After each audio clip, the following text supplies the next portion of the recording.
حبايبي عاملين ايه؟ النهارده هنعمل مع بعض الكفته المشويه الخطيره، وكمان هقول لكم السر اللي مش هيخلي الكفته انها تكش منكم، وكمان ازاي تبقى محتفظه بالعصاره بتاعتها. يلا بينا ندخل على المقادير بتاعتنا.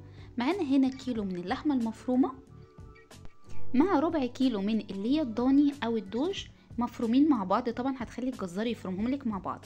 البهارات عبارة عن ملح وفلفل، معلقة صغيرة من الكزبرة الناشفة، معلقة صغيرة من الحبهان البودر او الهيل البودر، ورشة من جوز الطيب. وبعد كده هيكون معانا بقدونس مفروم. بعد كده في الكبة هنكون فرمين بصلاية كبيرة مع فلفل رومي احمر مع 3 فصوص من الثوم. بعد كده هنعصرهم، بس مش هعصرهم جامد، يعني عايزه تكون في البصل والفلفل شويه ميه. بعد كده هننزل بيهم على اللحمه.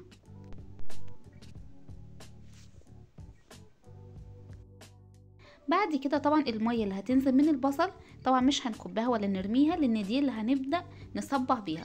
والسر اللي ما يخليش اللحمه تكش معاكي هو ربع معلقه صغيره من البيكنج صودا او الكربونات الصوديوم. هو ده اللي مش هيخلي الكفته تكش منك، طبعا مش البيكنج باودر، السر في البيكنج صودا. تاني سر انك نعجن كويس الكفته دي، يعني حاولي انك ما تستخسريش في العجن. يعني اعجني كويس في الكفته لغايه ما الكفته او اللحمه تنعم بين ايديكي، وكمان يطلع لها خيوط. لما تطلع خيوط للحمه يبقى كده انت عجنتيها كويس.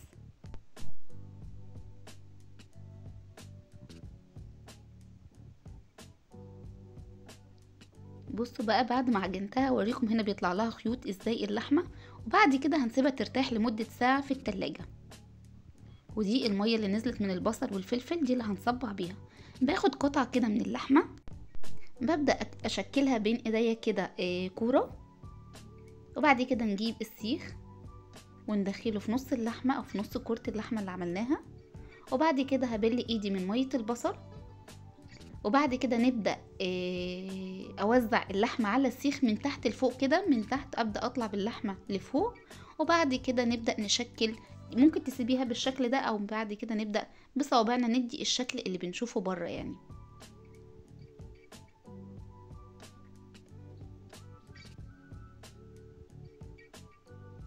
كده تمام، شايفين الشكل؟ نعمل واحد تاني، شايفين المنظر هنا اوضح طبعا. بعد كده بيكون معانا الفحم سخن، بننزل بالسياخ على الفحم، واول ما يتشمع او ياخد لون بنبدأ نقلب السياخ على اللون او على الوش التاني علشان خاطر الكفتة تستوي. وبعد ما تستوي بنقدمها مع الرز الاصفر او رز ابيض او مكرونة على حسب ما تحبوا. وشايفين صابع الكفتة ازاي محتفظ بحجمه، وهتشوفوا دلوقتي لما نفتح الصابع من جوه ازاي محتفظ بالعصارة بتاعته، وبجد كانت خطيرة. تعالوا بقى نفتح واحدة مع بعض ونشوف شكلها ازاي.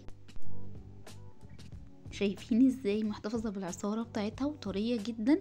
طبعا ده علشان عجناها كويس، وكمان ما كشتش عشان خاطر المعلقة الصغيرة بتاعت البيكنج صودا. وده كان فيديو النهاردة، لو عجبكم ياريت لايك وشير وسبسكرايب للقناة وفولو صفحة الفيسبوك.